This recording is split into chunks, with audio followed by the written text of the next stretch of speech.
பல பாவங்களை நீ செய்யணும்னு அது உன் மேல தூண்டி வேதனைப்படுத்தி உன் உருவத்தை இன்னும் சுருக்குது. உண்மை இல்லையம்மா? ஆனா வெளியில நான் எப்படி சொல்றது, வெளியில வேதனைப்பட்டு அமாவாசைக்கு வந்தது, பௌர்ணமிக்கு வந்தது. கர்த்தர் அப்பதான் அந்த சங்கிலியை முடிச்சு போட்டு லியாத்தகான்ங்கிற அந்த ஆவி வலு சர்ப்பம் மேல இருக்கிறது.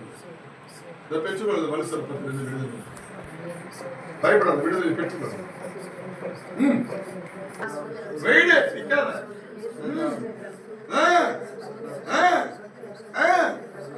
கிளம்பு கிளம்பு கிளம்பிடு.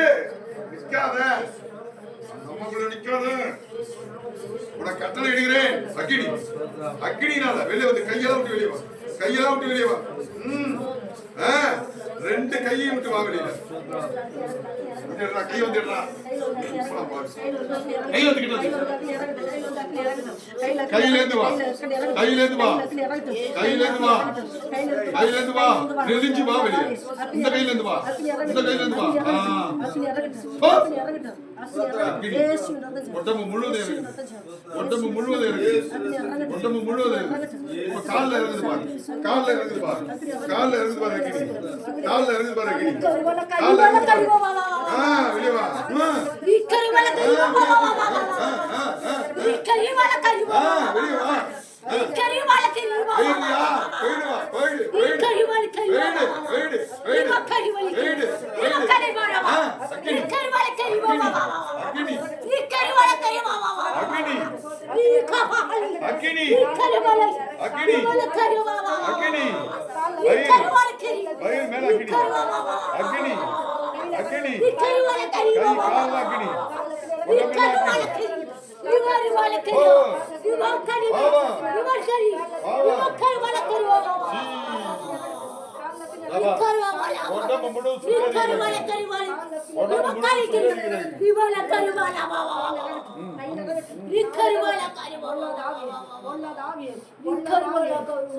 சீக்கிரம் வெளியே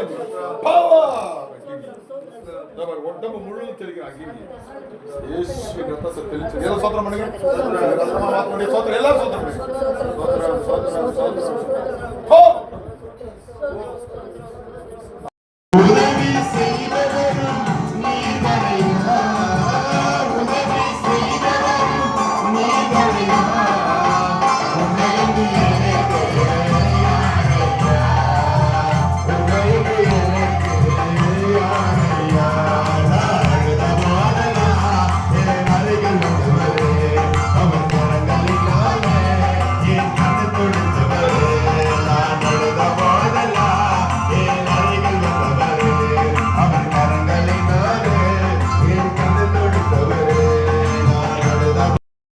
கலைத்து சிதறின குடும்பத்தால கட்டின ஒரு மனைவியை பத்தி இப்ப பார்க்க போறோம்.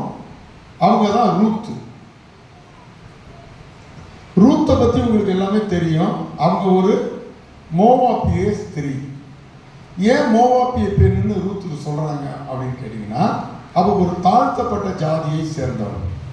என்ன சார், தாழ்த்தப்பட்டவங்க உயர்த்தப்பட்டவங்க இல்லையே அப்படின்னு நீங்க சொன்னாலும் அதெல்லாம் கிடையாது. ஆனா இதுல உண்டு. ஏன் உண்டுன்னா, 10 தலைமுறை சர்ச்சுக்குள்ள வரக்கூடாதுன்னு ஒதுக்கி வைக்கப்பட்ட ஒரு பரம்பரையில பிறந்தவர் தான் இந்த ரூத். இந்த மோவாபியர்கள்னா யாருன்னா, அப்பாவுக்கும் பிள்ளைக்கும் பிறந்த பிள்ளைகள், சபிக்கப்பட்ட பிள்ளைகள். நல்லா கேட்டீங்க.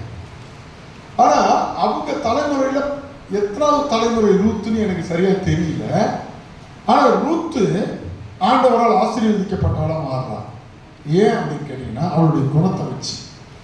ரூத் 1ஆம் அதிகாரம் 21வது அதிகாரம் பாருங்க. ரூத்தை போல மனைவி ஒருத்தவங்க அமைஞ்சு போச்சுன்னா அவங்களுக்கு ரொம்ப கொண்டாட்டம் தான். ஆம்பளை எதுக்கு ஆமைன்னு சொல்றீங்க? ரூத்தை போல மனைவி இருக்கிறத அமைஞ்சிருக்காங்களா? கை தூக்கி பார்ப்போம்.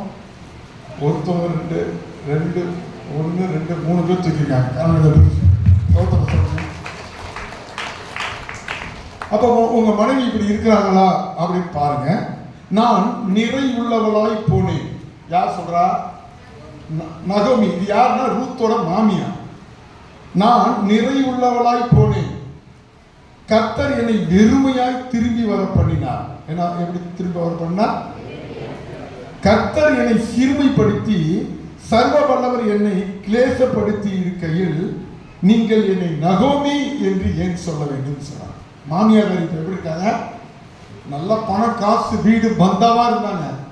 ஆனா இப்ப ஒண்ணுமே இல்லை, வெறுமையா இருக்கிறேன், சிறுமையா இருக்கிறாங்க. ஏன்னா புருஷனும் செத்து போயிட்டாங்க, 2 பிள்ளைங்களும் செத்து போயிட்டாங்க, வீடு வாசல் எல்லாமே போச்சு. 2 மருமக மட்டும் தாங்க இருக்காங்க. அதுல ஒருத்தவங்க பேரு, சின்னவங்க பேரு எது? ஓர்பா, பெண்மான். போயிட்டான். ரூத்து, இவங்க மூத்த மருமகள். இப்ப குடும்பமே செதறிட்டுங்க. இப்ப மிச்சம் இருக்கிறது யாரு? 3 பேர். யாராரு? ரூத்து, நகோமி வந்து மாமியா, ரூத்து, சின்ன பேருனா இந்த ஓர்பால். இந்த 3 பேர் தான் இருக்கிறாங்க. இப்ப மாமனார் செத்துட்டாரு, 2 பிள்ளைங்க செத்துச்சுங்க. இப்ப ஒருத்தவங்க கிளம்பிட்டாங்க. யார் அவங்க? ஓர்பால் போயிட்டாங்க. அவங்க ரட்சிக்கப்பட்டு இயேசுவை ஏற்றுக்கொண்டாலும், பிதாவை ஏற்றுக்கொண்டு வணங்கினாலும், எனக்கு இயேசு வேணாம், ஒன்றும் வேணாம் அப்படின்னு சொல்லிட்டு தன்னுடைய ஜாதி, தன்னுடைய ஜனத்தை வச்சு போயிட்டாங்க.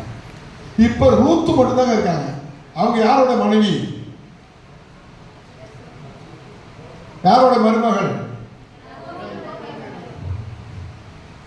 இறுக்கி பிடிக்கிற இந்த மருமவ எப்படியாப்பட்டவர்? ஒரு இளம் வயது விதவை.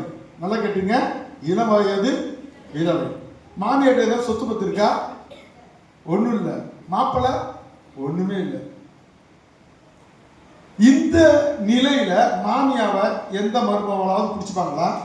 அல்லது எந்த மாமியாவது மருமவளை பிடிச்சுப்பாங்களா? நீ போமா, என்ன வாழ்க்கை எப்படி போச்சுன்னு மாமியா சொல்லுவாங்க. மருமவ என்ன சொல்லுவாங்க? என் வாழ்க்கையும் போச்சு, உன் கடவுள் என்னத்தை எனக்கு கீழ்ச்சாரு, ஒண்ணுமே இல்லை, நான் உன் கடவுள் வேணா மண்ணாங்கட்டி வேணா, நான் போறேன் அப்படின்னு போயிடுவாங்க. குடும்பம் 2ஆ உடைஞ்சிருக்கணும். ஆனா மாமியாவும் மருமகளை விடல, மருமகளும் மாமியாவை விடல. இதாங்க ஒரு குடும்பம். குடும்பமே உடைஞ்சு போச்சுங்க. ஆனா இவங்க 2 பேரோட உறவு உடையலைன்னா எப்படியாப்பட்ட மனைவி பாருங்க. அவங்க 2 பேரும் இப்படியாப்பட்ட மனைவியை ஒரு குடும்பத்துல நீங்க யாராவது பெற்றிருந்தீங்கன்னா அந்த குடும்பம் ஓஹோன்னு போயிடுங்க.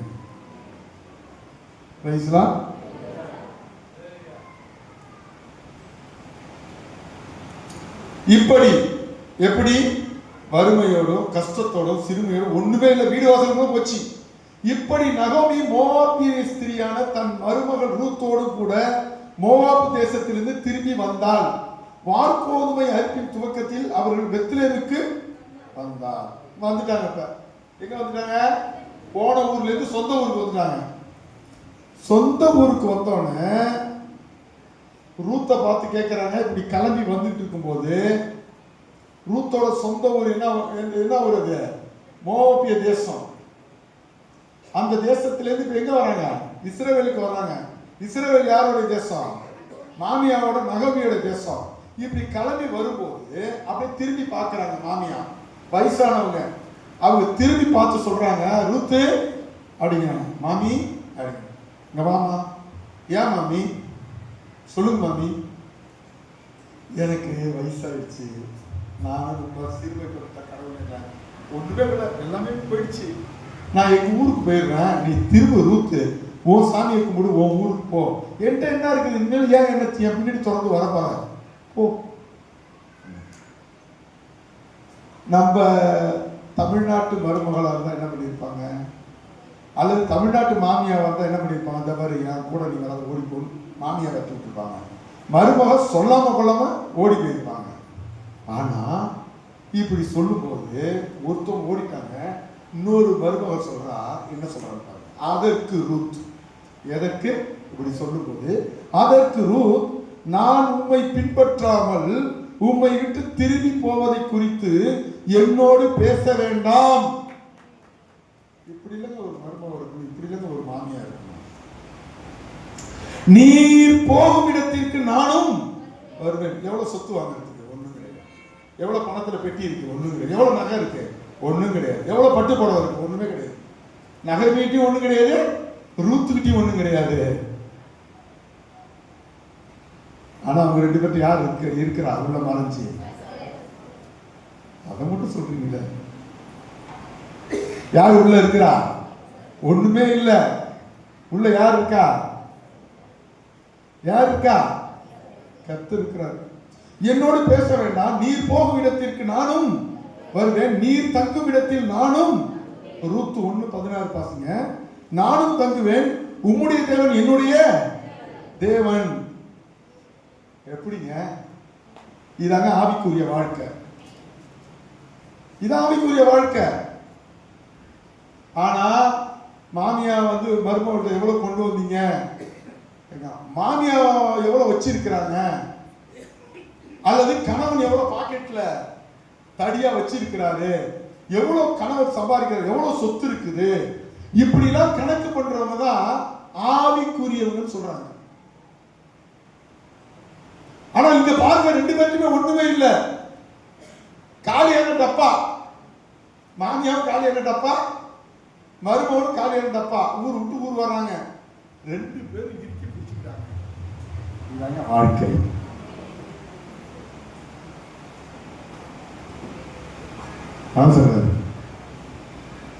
இந்த மாதிரி யாராவது வாழ்றாங்களா?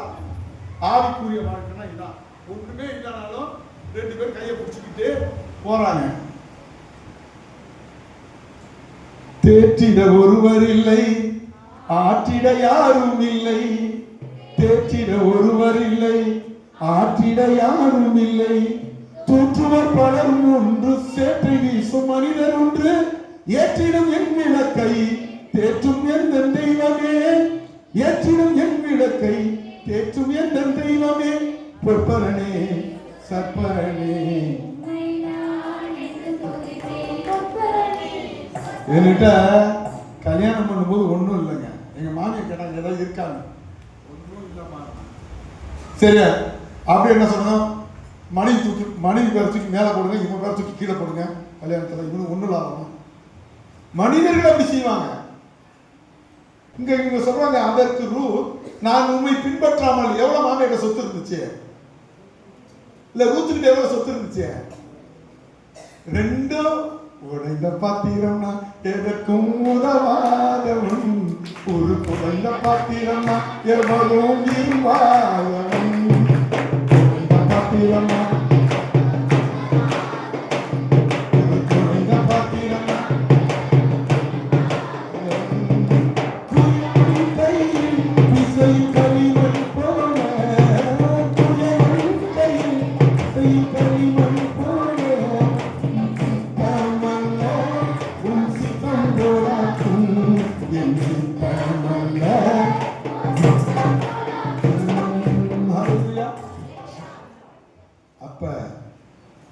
இதுதாங்க வாழ்க்கை. இதாங்க பொண்டாட்டி, இதாங்க மருமக, இதான் மாமியா. என்ன வெயிட்டா இருக்குன்னு பார்த்துட்டு வந்தீங்கன்னா, என்ன ஹைட்டா இருக்குன்னு பார்த்தீங்கன்னா, என்ன பெஸ்டா இருக்குன்னு பார்த்தீங்கன்னா, எல்லாத்துலயும் நீ வேஸ்டா தான் போவ. டீராஜுங்கிற மாதிரி வசனத்தில். ஆனா ரூத்து நகமியை போல நாங்கள் இருக்கிறோம் யாராவது கை தூக்க ஆவிக்குரியவர்கள். ரூத்து நகமி மேல் நாங்கள் இருக்கிறோங்கிறோம். பொய்னாச்சும் கை தூக்குனீங்க, வந்து கையை முடிச்சு போடுவோம். முடிச்சு எனக்கு தெரியும் உங்களுடைய குணம், உங்க வாழ்க்கை எல்லாம். நான் ரூத்த போல இருக்கிறேன், நகமியை போல இருக்கிறேங்கிற மாமியா மருமவ கை தூக்குங்க பார்ப்போம். ஆவிக்குரிய சர்ச்சி சும்மா நச்சு தூக்காதீங்க. நீங்க தூக்குறதுக்கு பேட்டரி வேற உண்மையா தூக்குங்க. மருமவ இருக்குதுங்க, மருமவ இல்லாதவங்க தூக்காதீங்க. மருமகளை நான் அப்படி நடத்துறேன், மாமியாவை அப்படி நடத்துறேங்கிற மருமகளும் மாமி யாரும் இல்லை, ஒருத்தர்களா இருக்கீங்க. இதுதான் ஆவிக்குரிய சர்ச்சி. இந்த சர்ச்சுக்கே சர்ச்சை இதுதான். விளங்காது, விளங்காதவராக ஒண்ணுமே பண்ண முடியாது. நீதிமொழி 17:17 போட்டிருக்கு, சிநேகிதன் எல்லா காலத்திலையும் சிநேகிப்பான், இடுக்கணிலும் உதவவே சகோதரன். பாருங்க, எல்லா நேரத்திலையும் மாமியாவை நீங்க நேசிக்கணும், எல்லா நேரத்திலையும் மருமகன் நேசிக்கணும், எல்லா நேரத்திலையும் கணவனை நேசிக்கணும், எல்லா நேரத்திலையும் மாமியார் மருமகன் எல்லாரையும் நேசிக்கணுங்க. இதாங்க குடும்பம். இப்படியாப்பட்ட குடும்பம் இருந்துச்சுன்னா அந்த குடும்பம் தான் ஆவிக்குரிய குடும்பம், இல்லைன்னா பாதிக்குரிய குடும்பம் தான். ரைஸ்லா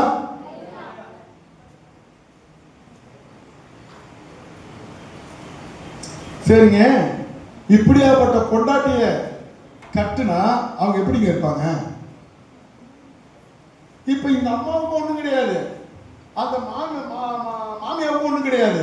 கர்த்தர் அப்படி விட்டுருவாரா? அந்த உறுதியை பார்த்து, யாரு? ரூத்து ஒரு விதவை, அவளுடைய உறுதியை பார்த்து, அந்த இளம் வயது கணவனை இழந்த அந்த ரூத்தை பார்த்து அவளுடைய வாழ்க்கையை ஆசீர்வதிக்கிறாங்க கடவுள். எப்படின்னு பாத்தீங்கன்னா, ரூத்து 4ஆம் அதிகாரம் 12 to 15 வரைக்கும் நான் படிக்கிறேன் பாருங்க. இந்த பெண்ணிடத்தில் கர்த்தர் உனக்கு அருளப் போகிற சமாதானத்தினால் உன் வீடு தாமார் யூதாவுக்கு பெற்ற பேரேசின் வீட்டை போல் ஆக கடவது. இப்ப ரூத்துக்கு ஒரு கணவனை கர்த்தர் கொடுத்துட்டாரு. அது யாரு? போவாஸ். போவாஸ் ரூத்தை தான் கல்யாணம் பண்ணிப்பாங்கிறாரு. இந்த ரூத் யாருன்னா, ஒண்ணுமே இல்லாத, எந்த வருமானமும் இல்லாத, சொந்தக்காரமும் இல்லாம, ஜாதியில தாழ்ந்த ஜாதியா இருந்து உண்மையும் உத்தமமா கர்த்தரை பிடித்து கொண்ட ஒரு மகள். அதனால அந்த ஊர்ல பணக்காரன் சொல்லிட்டான், ரூத்தை தான் நான் கல்யாணம் பண்ணிப்பேன், வேற பொண்ணே எனக்கு வேணாம். அப்ப ரூத்து கேட்கிறாங்க, ஏப்பா இந்த இஸ்ரவேல்ல எவ்வளவு அழகான பொண்ணுலாம் இருக்கிறாங்க, எவ்வளவு பணக்கார பொண்ணுலாம் இருக்கிறாங்க, அத்தனை பேர் விட்டுட்டு என்ன ஏப்பா கல்யாணம் பண்ணிக்கிறேங்கிற அப்படின்னு கேட்கும்போது அந்த கணவன் சொல்றான், நீ நீ வாலிபர் பின்னாடி போவாம, பணக்கார பின்னாடி போவாம, நீ உன்னை காத்துக்கொண்டு உங்க மாமியாவுக்கு நீ செய்தது எல்லாம் நான் கேள்விப்பட்டேன், உன் செயலுக்கு தகுந்த பலனை கர்த்தர் கொடுத்தார். இதாங்க வாழ்க்கை, ஆவிக்குரிய வாழ்க்கை. சும்மா ஜெபம் பண்றது, பைபிள் வாசிக்கிறது எல்லாம் ரைட்டு தான். மணி கணக்கில் ஜெபம் பண்றீங்க, மணி கணக்கில் பைபிள் வாசிக்கிறீங்க, ஆனா உங்க குணம் அதுக்கு இதுக்கு சம்பந்தமே கிடையாது. ரைஸ்லா நான் சொல்றது உண்மை தானே? உங்கள யாராவது அப்படி இருந்தீங்கன்னா உங்க குணத்தை ரூத்தின் குணத்தை போல மாத்துங்க. யாராவது ஒரு கணவன் மனைவிமார்கள் அப்படி இருந்தீங்கன்னா உங்க இருதயத்தை என்ன பண்ணுங்க, ரூத்து மாத்துறீங்கன்னா உங்க வாழ்க்கை எப்படி நம்ம போவோம்? போவாஸ் ரூத்தை விவாகம் பண்ணினான், கையை தட்டுக்கோ. அவள் அவனுக்கு மனைவியானால், அவன் அவளிடத்தில் பிரவேசித்த போது அவள் கர்ப்பம் தரித்து ஒரு ஆண் பிள்ளையை பெற கர்த்தர் அனுக்கிரகம் யார் பண்ணது? சிலவங்களுக்கு பிள்ளை பிறகு பேய் அனுகிரகம் பண்ணுங்களுக்கு பிறந்த உடனே அந்த குடும்பம் காலியாயிடும். அப்பொழுது ஸ்திரீகள் நகோமியை பார்த்து, மாமியாவை பார்த்து, சுதந்திரவாளி அற்று போகாதபடிக்கு இன்று உனக்கு தயவு செய்த கர்த்தருக்கு ஸ்தோத்திரம், அவன் பேர் இஸ்ரவேலிலே பிரபலமாக கடவது, அவன் உன் ஆத்துமாக்கு ஆறுதல் செய்கிறவனும் உன் முதிர் வயதிலே உன்னை ஆதரிக்கிறவனா இருக்க கடவன், உன்னை சிநேகித்து 7 குமாரரை பார்க்கிற உனக்கு அருமையா இருக்கிறவன் உன் மருமகள் அவனை பெற்றாரே என்றான். ஏங்க உள்ள அரிக்கிறீங்க, உன் மகனை விட உன் மருமகன் உயர்ந்த குணம் படைச்சவ, அவ பெற்றிருக்கா புள்ள, அதனால நீ ஃபேமஸ் ஆகிடுன்னு சொல்றாங்க. ஊர் உலக ஜனங்க தான் சொல்லுங்க. எப்படி சூப்பரா சொல்றாங்க இல்லையா? மனைவி இப்படிதான் இருக்கணும் பாருங்க. 2 மனைவி சூப்பர் மனைவி தான். அது நீ ஒரு மனைவி தான், ரூத்து ஒரு மனைவி தான். அங்க பாருங்க சூப்பரா சொல்றாங்க. அவன் 4:15 வாசிக்கிறேன், எல்லாம் எடுத்து வச்சுங்க, எடுத்து வச்சு கண்ணீர் விட்டு அழுவுங்க, உங்க வீட்டுல இப்படி இல்லையேன்னு சொல்லிட்டு, அவன் உன் ஆத்துமாவுக்கு ஆறுதல் செய்கிறவனும் உன் முதிர் வயதிலே உன்னை ஆதரிக்கிறவனா இருக்க கடவன், உன்னை சிநேகித்து 7 குமாரரை பார்க்கிலும் உனக்கு அருமையா இருக்கிற உன் மருமகள் அவனை பெற்றாளே என்றார்கள்.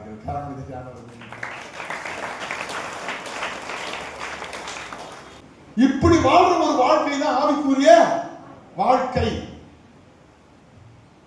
ஆனா நம்ம வாழ்க்கை வாழ்க்கையில ஆவிக்குரிய வாழ்க்கையா? ஒரு கோடி குறைஞ்சிச்சுன்னா முடிஞ்சு போச்சு, குடும்ப சண்டை கோர்ட் வரைக்கும் போய் நிற்கும். ஓபேத்து 4:22 பாருங்க. ஓபேத் ஈசாயை பெற்றான், ஈசாய் தாவீதை பெற்றான், தாவீது இயேசுவை பெற்றார். அந்த குடும்பமே ஒண்ணு இல்லாம கிடந்துச்சு, யாரையும் பேசப்படாத குடும்பமா இருந்துச்சு. அவங்க உண்மையா இருந்ததுனால இந்த உலகமே அவர்கள் திரும்பி பார்க்கிற அளவு இந்த ரூத் வயிற்றுல தான் இயேசு கிறிஸ்து பிறந்தாங்க. 3வது மாதம். எப்படின்னா இயேசுவை ஏற்றுக்கொண்ட பிறகு எங்க அம்மா அப்பா இவனை வேணான்னு கை கழுவி விட்டாங்க. இன்னும் இயேசு கிட்ட துதிக்க ஆரம்பிச்சோன்னா எங்க சபை இவனை வேணான்னு கை கழுவி விட்டுச்சு. இன்னும் ஜெபிக்க ஆரம்பிச்சோன்னா எனக்கு பைபிள் காலேஜ் படிச்ச பைபிள் காலேஜ் எனக்கு கை கழுவி விட்டுச்சு. இன்னும் ஜெபிக்க ஆரம்பிச்சோன்னா எங்களை கல்யாணம் பண்ண பிறகு மாமியா குடும்பம் கை கழுவி விட்டுச்சு. இன்னும் ஜெபிக்க ஆரம்பிச்சோன்னா விசுவாசிகள்லாம் கை கழுவி விட்டாங்க. இன்னும் ஜெபிக்க ஆரம்பிச்சோன்னா ரொம்ப 33 வயசுல கல்யாணம் பண்ணி 33 வயசுல ஒரு குழந்தை பறிச்சு அந்த குழந்தை செத்து போச்சு. இன்னும் ஜெபிக்க ஆரம்பிச்சோன்னா 4 வருஷம் குழந்தையே இல்லாம இருந்துச்சு. இன்னும் ஜெபிக்க ஆரம்பிச்சோன்னா உனக்கு இதுதான்டா தலையெழுத்துன்னு சொல்லி எல்லாரும் பேச ஆரம்பிச்சோன்னு தான் ஆண்டவர் அப்படியே வாழ்க்கையை 45வது வயசுல அப்படியே மாத்தினாரு. என் வாழ்க்கைய சொந்த இடத்தை கொடுத்தாரு, சர்ச்சை கொடுத்தாரு, மக்களை கொடுத்தாரு. மகேசன் எதுக்கு சொல்லணும்னா ஒண்ணுமே இல்லாத நகமியா இருந்தாலும் ஒரு நாள் கர்த்தருடைய நான் நகமிய மாரி இருப்பேன்ங்கிற சகோதரிகள் கைத்துக்கு பக்கம் என் தூக்குங்களா, இப்பயாவது தூக்குங்களா, கர்த்தரை போல நான் மாறுவேன். நான் வந்து ரூத்தை போல இருப்பேங்கிற ஒரு கைத்துக்கு பார்ப்போம். நல்லா கை தூக்கினா நகமையை போல ஆகும் இயேசு நாமத்தினால. நான் ரூத்தை போல இருப்பேன், எல்லா இழந்தாலும் கர்த்தர் உறுதியை பெற்றுக் கொள்வேன். முடித்து போச்சுங்க. கர்த்தர் உங்களை உயர்த்துவாருங்க. மனுஷன் நீங்க நினைக்கிறவங்க கர்த்தர் உங்களை ரூத்தை உயர்த்துவது உண்மையானால் உங்களை உங்க குடும்பத்தை கர்த்தர் உயர்த்த போவது நிச்சயம். ஹல்லேலூயா. சரி, மரியாதை பாருங்க. அவங்களும் ஒரு டைம் இல்லை. ஏன்னா அடுத்தது பாருங்க, மரியாதைக்கு நான் உங்களுக்கு எல்லாம் தெரியும். ஒரே ஒரு வசனத்தை மட்டும் நான் படிச்சு காட்டுறேன். மரியாதை பாருங்க. லூக்கா 1 எடுத்துக்கொள்ளுங்க. மரியாதை 19 பாருங்க. 2:19 படிக்கிறேன் பாருங்க. மரியாதை அந்த சங்கதியெல்லாம் தன் இதயத்தில் வைத்து சிந்தனை பண்ணினாள். மேய்ப்பரும் தங்களுக்கு சொல்லப்பட்டதின்படியே கேட்டு கண்ட எல்லாவற்றையும் தேவனை மகிமைப்படுத்தி துதித்துக் கொண்டு திரும்பி போனார்கள். இப்ப ஒரு வாலிப புள்ள, அந்த வாலிப புள்ள புருஷ துணை இல்லாம கர்ப்பவதி ஆவாங்கன்னு சொன்ன உடனே அவ எப்படி இருந்தா? கீழ்ப்படிந்து இருந்தா. திரும்ப கணவனை கல்யாணம் பண்ணிக்கிட்டு அந்த பிள்ளைய சுமந்தா. அங்கிருந்து எகிப்துக்கு போனா. மாட்டுக்கொட்டாயில பெற்று எடுத்தா. இயேசு சிலுவையில அறையும் போது அமைதியா இருந்தா. இயேசு வந்து மகனா இருந்தாலும் அவன் அறிவாளி கடவுள்னு தெரிஞ்சுக்கிட்ட மகன் சொல்றது எல்லாத்தையும் கேட்டாங்க. தாய் சொன்னதை யார் கேட்டா? இயேசு கேட்டார். இப்ப பாருங்க, மரியாள் தன்னுடைய வாழ்நாள் முழுவதும் யாருக்காக வாழ்ந்தாங்க? தனக்காக வாழ்ந்தாங்களா, நமக்காக வாழ்ந்தாங்களா? வாழ்காலம் முழுவதும் நமக்காக வாழ்ந்தாங்க. அதனால மரியாதை நாம் என்ன சொல்றோம்? பாக்கியவதி என்று சொல்லுகிறோம். இப்போ மரியாதை போல ஒரு மனைவி, மரியாதை போல ஒரு தாய், மரியாதை போல ஒரு மனைவி இருந்தா அந்த குடும்பம் எப்படி இருக்கும்? சொல்லுங்க, எப்படி இருக்கும்? ஓஹோடு போய்விடும். பிரைஸ்லாம். இப்ப மரியாதையும் ரூத்தையும் பார்த்தோம். குடும்பத்தை கலைக்காம குடும்பத்தை சேர்த்து ஓஹோடு கொண்டு போயிட்டாங்க இல்லையா? இது ஒரு பக்கம் இருந்தாலும் இன்னொரு பக்கம் குடும்பத்தை கலைச்சி குடும்பத்தை அன்னாசினம் பண்ணி குடும்பத்தின் பரம்பரையை அழிச்ச 2 பேர் இருக்கிறாங்க. அவங்கள பார்ப்போமா? பார்க்கமா வேணாமா? 12 மணி வரைக்கும் பார்த்துட்டு அதுக்கப்புறம் அப்பத்தை சாப்பிடுவோம். முதல் ஆள் யாரு? நம்ம வியாபாரம் தான். ஆதியாகமம் 3:5-6 நீங்கள் இதை புசிக்கும் நாளிலே உங்கள் கண்கள் திறக்கப்படும் என்று நீங்கள் நன்மை தீமை அறிந்து தேவர்களைப் போல இருப்பீர்கள் என்று தேவன் அறிவார். இதை சொன்னது யாரு? பிசாசு. இந்த ஏவாள் யாருக்கு ஃப்ரெண்டா இருந்தாங்க அப்படின்னா பிசாசுக்கு ஃப்ரெண்டா இருந்தாங்க. எந்த மனைவி மாறாவது, எந்த தாய் மாறாவது பிசாசுக்கு ஃப்ரெண்டா இருக்கீங்களா? இல்ல பாஸ்டர், நாங்களாம் அப்படிலாம் கிடையாது அப்படின்னு சொன்னீங்கன்னா, பக்கத்து வீட்டுல சொல்றதை நீங்க நம்புனீங்கன்னாவே அதுவே பிசாசோட நீங்க ஃப்ரெண்டா இருக்கிறதுன்னு அர்த்தம். ஒருவேளை அது பைபிளுக்கு விரோதமா இருந்து நீங்க நம்புனீங்கன்னா நீங்க யாருக்கு ஃப்ரெண்டா இருக்கிறீங்க? பேயினா நீங்க என்ன நினைச்சுக்கிட்டு இருக்கீங்க? கொம்பு வச்சுக்கிட்டு வரும்னு இல்ல, நாக்க தொங்க போட்டுட்டு வராது. பக்கத்து வீட்டுல இருக்கிற ஒரு சகோதரன் மூலமா அல்ல சொந்தக்காரன் மூலமா பைபிளுக்கு விரோதமா ஏதாவது சொல்லி யாருதான் உலகத்துல செய்யல நீனும் செய்யடி அப்படின்னு சொல்றதை நீங்க கேட்டீங்கன்னா நீங்க யாருக்கு ஃப்ரெண்டா இருக்கீங்க சொல்லுங்க. இப்ப ஏவாள் பிசாசுக்கு ஃப்ரெண்டா இருந்தாங்க. பிசாசு எப்படி இருந்தாங்க? பிசாசு எப்படி இருந்தா? இங்க எப்படி சொந்தக்காரங்க உருவமா அங்காளி பங்காளி உருவமா இருக்காங்களோ அது போல அங்காளி பங்காளி இல்லாததுனால பாம்பு உருவத்துக்குள்ள யார் இருந்தா? பிசாசு இருந்துச்சு. இப்ப யார் ஃப்ரெண்டா இருந்தாங்க? ஏவாளும் அந்த பாம்பும் ஃப்ரெண்டா இருந்தாங்க. ஆனா அந்த பாம்புக்குள்ள யார் இருக்கா?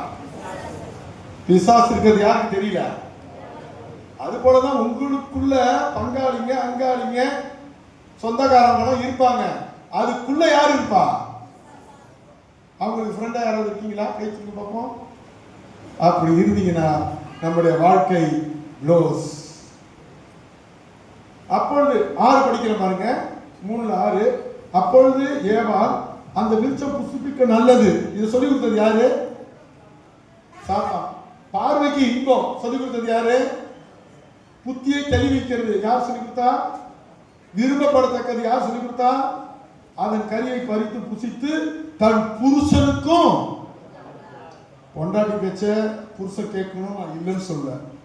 யாரும் வருத்தப்படாதீங்க, மனைவி மாறுங்க. ஆனா அவங்க சொல்றது நல்லதா கெட்டதான்னு ஒரு புருஷனால சிந்திக்க முடியலன்னா ஒண்ணு ஜெயில நிக்கணும், இல்ல கோர்ட்ல நிக்கணும், இல்ல குடும்பத்தை இழந்து நடு ரோட்ல மரத்தடிக்கு கீழே புருஷன் தூங்க வேண்டியதான். பொண்டாட்டி பேச்ச அப்படியே கேட்டான். புருஷன் வச்சு அப்படியே கேட்கக்கூடாது. இது புருஷனை பத்தி சப்ஜெக்ட் கிடையாது. அடுத்த நாள் தான் புருஷனை பத்தி வருது. பொண்டாட்டி பேச்ச கேட்கணும், கேட்கக்கூடாதுன்னு இல்ல, அப்படி எல்லாத்தையும் கேட்கக்கூடாது. அது கர்த்தருக்குள்ள மனைவி சொல்றாங்களா, கர்த்தருக்கு விரோதமா சொல்றாங்களா, இது நியாயமா இது அநியாயமா என்ன பண்ணணும் பார்க்கணும். நம்ம விசுவாசி பார்ப்பாங்களா? இப்ப இந்த பாம்பு பாருங்க என்ன வேலை செய்து பாருங்க. எல்லாம் நல்லா ருசியா இருக்கும், நல்லா புஷ்டா இனிப்பா இருக்கும், கண்ணால பார்த்தா சூப்பர். இத நீ மட்டும் சாப்பிடாத, உன் கணவனுக்கு கொஞ்சம் ஏத்தி விடு. அவனை அப்புறம் கோல் சொல்றவனா குடும்பத்தை கிடைக்கிறவனா மாறிடுறான். யாரு? இந்த அம்மாவுக்கு வாக்குப்பட்டது நிமித்தமா அவனுக்கு குடும்பத்தை கிடைக்கிறவனா மாறி குடும்பம் 2 ஆக்கி நடு ரோட்ல உட்காந்துருப்பாங்க செவலையில. என்ன பண்ணுறத? நான் அப்பதான் சர்ச்சுக்கெல்லாம் வரதில்ல. யார் நல்லதா கேள்வி இருந்தா நம்ம வீட்டுக்காரி அதெல்லாம் ஆகாதுன்னு சொல்றான். ஏசு நமக்கு ஆகல, ஏசு ஆகல இல்ல, உன் வீட்டுக்காரியோட புத்தி சரியாகல. என்ன சரியாகல? இங்க இந்த ஏவாள் என்னத்தை கெடுத்தாங்க? ஏங்க அந்த ஏவாளை பாத்தீங்கன்னா அதே ஜாலியா ஏசியில நல்ல ஏசியில ஜாலியா இருந்துட்டு அப்படியே கடவுள் அப்பப்போ வருவாருங்க. கடவுள் மேல அப்படியே கை போட்டு 2 பேரும் உலாவுவாங்க. கடவுளும் ஆதாம் ஏவாள் நல்லா அப்படி ஜாலியா உலாவுவாங்க டெய்லி. அங்க இருக்கிற மிருகங்கள்லாம் இந்த ஏவாளை கண்டா பயந்துட்டு போவோம். இந்த உலகமே ஆதாம் ஏவாளுக்கு கீழே தாங்க. இப்ப ஏவாளுக்கு என்ன வந்துருச்சு?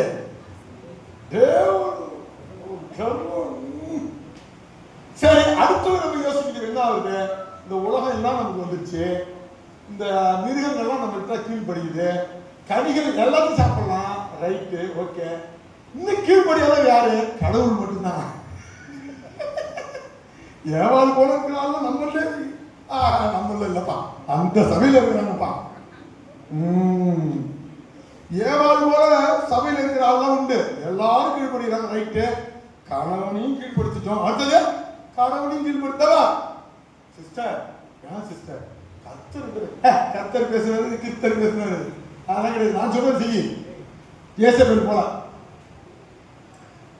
நான் சொல்றது செய்யி. அது போலதான் அந்த ஏவாள் அம்மா அப்படி யோசிச்சாங்க. இந்த கணவன் நம்ம கைக்கு வந்துட்டான், ஆமா அவனும் சொல்றதெல்லாம் கேட்கறான். அவன் பேர் என்ன? ஆமாம், அவனும் நம்ம கையில தான், ரைட்டு.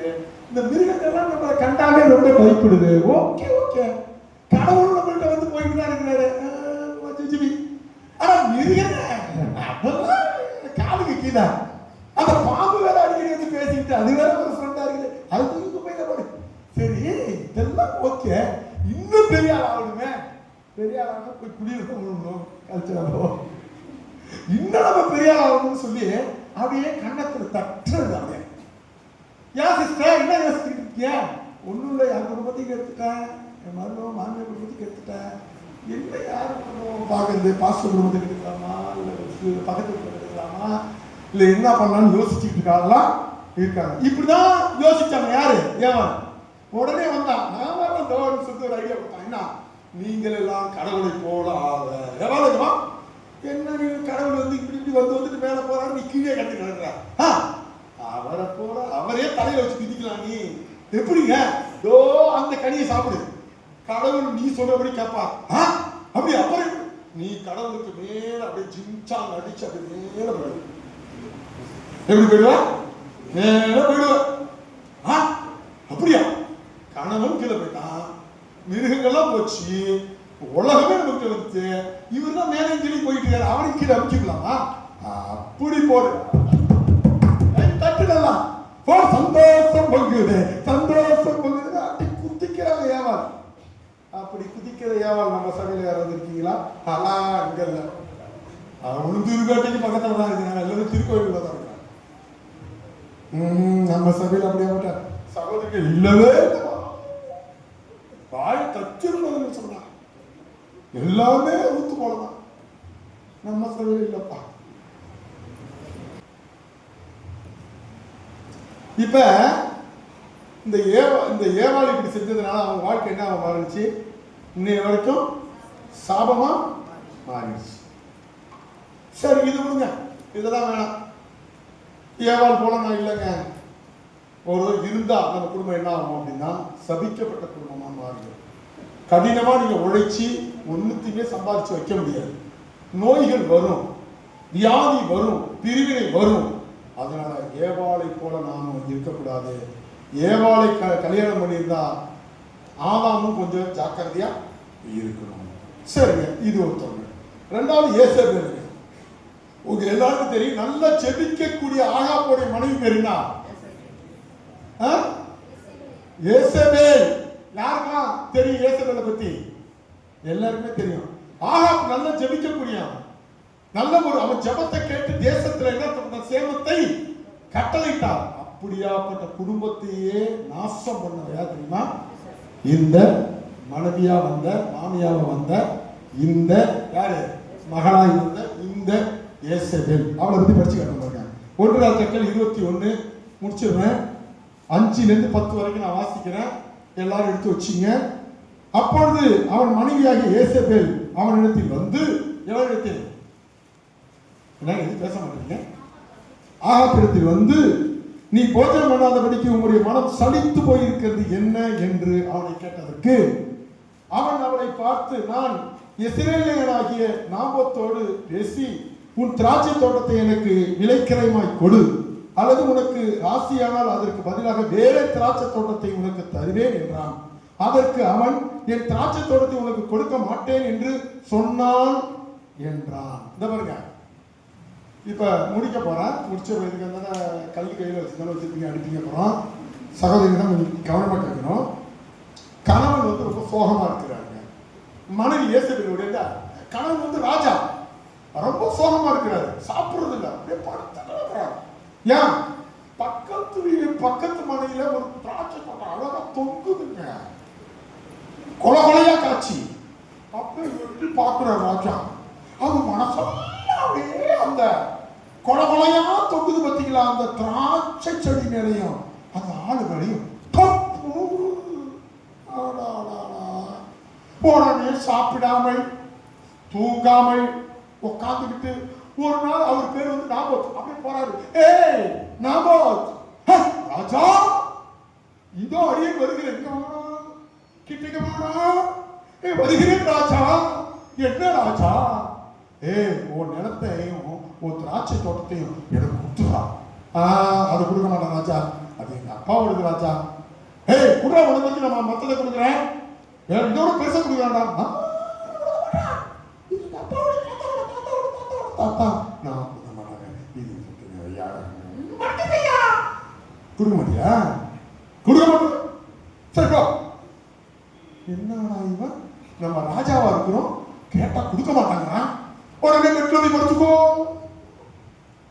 சாப்பிடுறதுல சாப்பாடு வேண்டாம், தூக்கம் வரல. போட்டானே யோசேபேல் மனைவி. இப்படியாப்பட்ட மனைவி யாராவது வச்சிருக்கீங்களா? ஐயாமார்களா சொல்ல மாட்டீங்கன்னா மனைவி உட்காந்து பயப்படுறீங்க. இப்படி கையை வச்சுட்டு கேட்கிறேன், எப்படியாப்பட்ட மனைவி யாராவது அப்பப்போ வந்து உங்களை விசாரிக்கிற மனைவியை பார்த்துருக்கீங்களா? உடனே யோசேபேல் வர்றாங்க. கணவன் ஆஹா ஏன்டி ஏன் நீ ரொம்ப சோகமா இருக்கிற? நீதான் ஜெயலலிதா வச்சு, நீதான் எம்ஜிஆர் ஆச்சு, ஏன் நீ உட்கார்ந்து கிடக்கிற? ஒன்றும் இல்லை. ஏப்பா ராஜா ஏன் அழுகிறாய்? சொல்லுப்பா சொல்லு. நான் வழிவாசலை திறந்து கொடுக்கிறேன். யார் சொல்றா? மனைவி. இப்படி திறந்து கொடுக்கிற மனைவிகள்லாம் நிறைய பேர் இருக்கிறாங்க. இப்பதான் சொல்றாரு. யார் சொல்றா? அஹப் ராஜா. இதோ சொல்லுகிறேன், கிட்ட போறா. மனைவி கிட்ட வராச்சு. பக்கத்து வீட்டுல ஆமா ஆமா திராட்சை தோட்டம் வச்சிருக்காங்கல்ல, ஆமா விலைக்கு நான் கேட்கிற முருக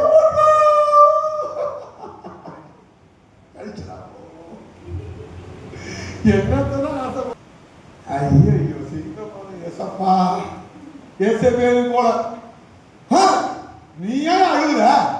வேற மனைவி சொல்றா, அழுவமா நான் ஒரு ஐடியா தரேன். எப்படி? ஒரு உபவாச ஜபத்தை கூப்பிட்டு என்னது கூப்பிட்டு எல்லாத்துக்கும் சர்ச்சை தானே. இப்ப இந்த அம்மா சொல்றாங்க, ஒரு உபவாசத்தை வைங்க, ஒரு ஜபத்தை வச்ச பிறகு அவன் ராஜாவை திட்டான், அதை திட்டான், இது திட்டான், 2 பேர் பொய் சாட்சி சொல்ல வச்சு அவனை கல்லாலேயே அடிச்சு தூக்கி போட்டான். இதை தெரியாம நீ இருக்க, சூப்பர் ஐடியானா அதே மாரி செஞ்சிடலாம்னு சொல்லி அவனை அதே போல பொய் சொல்லி அவனை கல்லாலே அடிச்சு கொண்டு போட்டாங்க. யாரு? மனைவி ஐடியா கொடுக்குறாங்க. கொலகார மனைவி. இப்படி யாராவது மனைவி இருக்கீங்களா? மருமமார்கள் இருக்கீங்களா? மாமியாமார்கள் இருக்கீங்களா? அல்லது மகள்மார்கள் இருக்கீங்களா? அந்த குடும்பம் இப்ப செஞ்சு கொலகெல்லாம் பண்ணிட்டு ஜாலியா இருக்கிறாங்க. திராட்சை தோட்டத்தை சாயந்தரம் பறிச்சு சாப்பிடுறாங்க. அங்க இருக்கிற வெள்ளைக்காய் பறிச்சு சாப்பிடுறாங்க, பறிச்சு பறிச்சு சாப்பிட்டு யாரு? ஆகாப்போ அந்த குழு குழு குழு குழு உட்காந்துட்டு இருக்கும்போது நம்மளால வரான். யாரு? எலியா வந்துட்டான்டா. அவனை நீ கொன்னு இல்ல, அதே இடத்துல உன் குடும்பம் எல்லாம் அழிஞ்சு கொண்டாங்க. யார் சொல்றா? கத்த சொல்றான். என்ன ஆச்சு? யோசேபேலை தள்ளி விட்டானா? அவன் ரத்தம் அங்கேயே சிந்தி நாய் நக்கி தின்னுச்சா, அவன் கறியை நாய் தின்னுச்சா, ஆகாப்ப அடிபடி செத்து அவன் அதோட தூக்கி போட்டு போச்சாங்களா? அவனுக்கு எத்தனை பிள்ளைங்க? சிஸ்டர் ஆகாப்புக்கு எத்தனை பிள்ளை? நான் இல்லைங்க பிள்ளையா, 70 பிள்ளை. 70 பிள்ளை வெட்டி அங்கே கொண்டு போட்டாங்க. ஏங்க அந்த குடும்பம் அழிஞ்சிச்சு? ஒரு ஏழை வீட்டில் கேப்பாங்க இல்லைன்னு பொண்டாட்டி பேச்சு கேட்டு அவனை கொண்டு அவன் பொண்டாட்டி பிடிக்கிற கொண்டு அந்த திராட்சை தோட்டத்தை எடுத்துக்கிட்டா கர்த்தர் பார்த்துட்டு சும்மா இருப்பாரா? நிறைய பேர் சொத்து திருடி வச்சிருக்கீங்க. நிறைய பேர் குறுக்கு வழியில அதான் அனித்தியமான அநியாயமா பொருள் சம்பாதிக்கிறது. நீங்க நம்மளும் நீங்களும் நானும் எடுத்து மறைச்சு வச்சிருக்கலாம். ஆனா யார் பாப்பா? மனைவி ஆலோசனை அப்படி கேட்காதீங்க. மனைவிக்கு அந்த மாதிரி ஆலோசனை வரக்கூடாது, தாய்க்கும் அந்த மாதிரி ஆலோசனை வரக்கூடாது, மாமியாருக்கும் அந்த மாதிரி ஆலோசனை வரக்கூடாது. அந்த மாதிரி ஆலோசனை கொடுக்கிற யோசேபேல் குடும்பத்துல அந்த குடும்பம் இறுதியாய் ஒன்றுமே இல்லாமல் போய்விடும். சகோதர சகோதரி, ரூத்தை போல எல்லாத்தையும் இழந்தால் ஒண்ணுமே இல்லைனாலும் உண்மையுள்ள ஒரு வாழ்க்கை வாழ்ந்துட்டாங்க. உங்க வாழ்க்கை இயேசு கிறிஸ்து பிறக்கிற பரம்பரையா மாறி